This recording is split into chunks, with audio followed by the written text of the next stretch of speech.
சனி பகவான் அதாவது சனி சஞ்சாரம், சனி பெயர்ச்சி, ஜாதகத்தில் சனி பகவானுடைய பாதிப்பு இருந்தாவே நிறைய பேர் வந்து பயப்படுறாங்க. சனி பகவான் இருந்தால் பயப்படுறாங்க.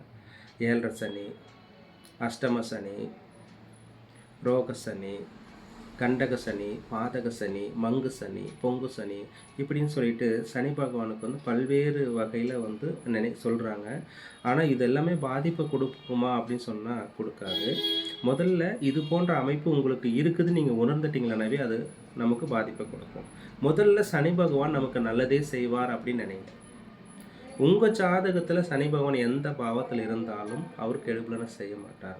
சனி பகவானுடைய காரக தன்மைக்கு தகுந்த மாதிரி நம்ம தான தர்மம் செய்கிறது, நேர்மையாக இருக்கிறது, எந்த தொழில் செஞ்சாலும் அந்த தொழிலில் நேர்மையாக இருக்கிறது, அதே போல் வந்து பெரியவங்களை மதிக்கிறது, இது எல்லாமே நீங்கள் கடைப்பிடிச்சிங்கன்னா இந்த சனி பகவானால் எந்த ஒரு பாதிப்பும் நமக்கு வந்து தராது.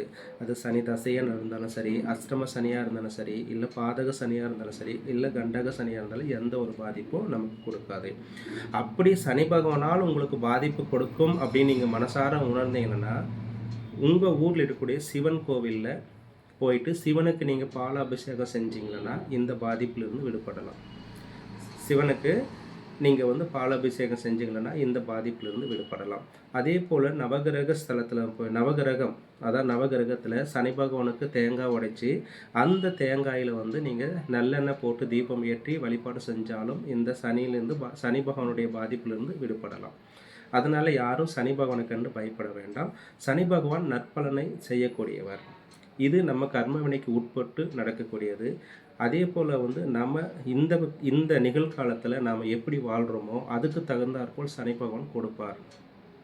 அது நன்மையாக இருந்தால் நன்மையை செய்வார், நம்ம தீமையாக இருந்தால் தீமையை செய்வார். அதனால் சனி பகவான் எப்போவுமே நேர்மைக்கும் ஞானத்துக்கும் கட்டுப்பட்டு இருக்கக்கூடியவர்.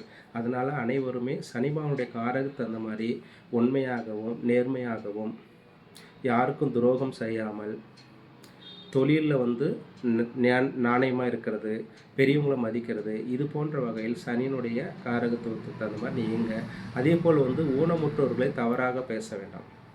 சனியினுடைய தசை நடக்கிறவங்க ஊனமுற்றோரை தவறாக பேசினால் அது கண்டிப்பாக பாதிப்பை கொடுக்கும். முடிந்த அளவு கீழ்நிலை தொழில் செய்பவர்களாகட்டும் இல்லை ஊனமுற்றோர்களாகட்டும் அவங்களுக்கு வந்து மதிப்பை போற்றுங்கள், மதித்து வந்து போற்றுங்கள், இழிவாக பேச வேண்டாம். நன்றி. நம்மளுடைய ஜெய் அஸ்ட்ரோ தர்மபுரி ஆன்மீக சேனல் வந்து லைக் பண்ணுங்கள், ஷேர் பண்ணுங்கள், அதே போல் சப்ஸ்கிரைப் பண்ணிக்கோங்க. அடுத்தடுத்த வீடியோ உங்களுக்கு வரும். நன்றி. வாழ்க வளமுடன்.